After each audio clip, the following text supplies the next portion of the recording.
So you got your buck and you're curious how much it scores. Today we're going to score a typical rack and walk you through how to do it using one of my custom design scoring sheets. By the end of this video, you're going to know some of the best practices on how to score, where to take the measurements, how to add them up, and what it means to score a deer, why we do it, and how we do it. So first off, why would you score a rack? Well, a lot of people don't know this, but the reason that we first started scoring animals' racks is for conservation purposes. Similar to body weights, healthier animals with better habitat produce larger antlers. So we started taking measurements and tracking the scoring of the racks to determine how healthy these animals were. That's how the Boone Crockett and Pope and Young really got their start. The other thing is just a personal achievement to honor the animal as a trophy.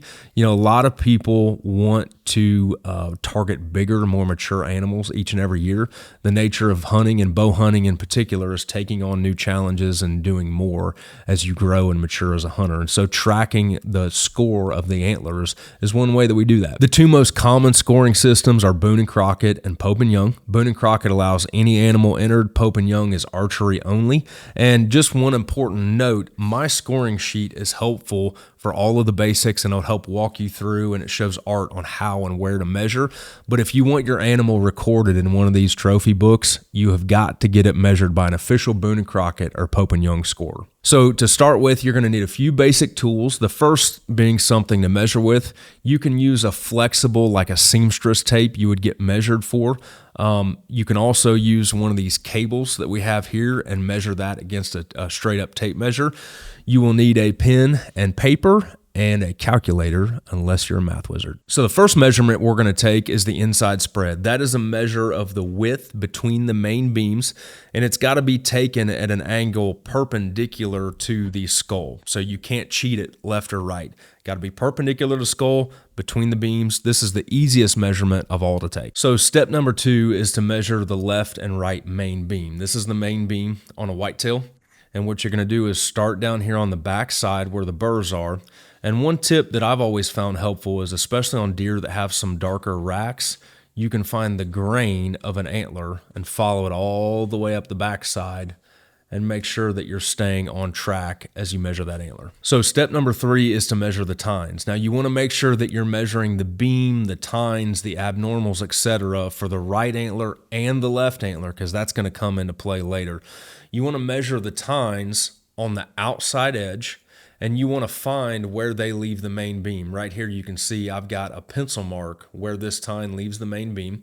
You're going to measure from that point all the way up the outside to the tip. So one thing that you'll do if you have cables like this is you'll start on the outside and you'll run that cable all the way on the outside of the beam to the point that we marked earlier where that tine leaves the beam. This here is the measurement of that tine.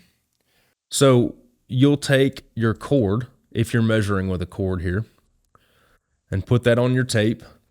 So we're going to call this 10 3/4, which in deer scoring terms is 10 6/8, because everything is measured in 1/8 of an inch. Step number 4 is to measure the circumferences. Now you're going to take 4 measurements on the deer, starting with the point between the brow tine and the base. You're going to measure the smallest point between these tines. So typically, especially on tines that are closer together, you're going to have a dip right here, right in the center of each of these points along the beam. On an 8-pointer, you're going to go halfway between this G3 and the end of the beam. So because there's no tine here, you're going to find the halfway point and measure it right about here. So again, we're going to go in here. We're going to find the lowest point. If it's pretty even, just go about halfway. Find the lowest point between these two. Can get a little tricky. And this right there is our measurement for the second base measurement. Now, step number 5 is to record any abnormal points. This is a really very typical 8-point rack. Most of your adult deer throughout the United States, when you include the South, are going to be 8-pointers. What happens, though, is on these bigger, older deer, they start throwing flyers or kickers, or some of these deer that are really non-typical are going to have trash everywhere.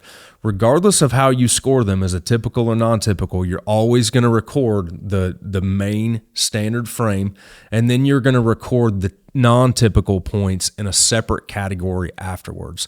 So one thing to keep in mind, a point has to be an inch or longer, and it's got to be longer than it is wide to count. So us hunters are really good about stretching things, and if it'll hold a ring, it counts, and this and that and the other.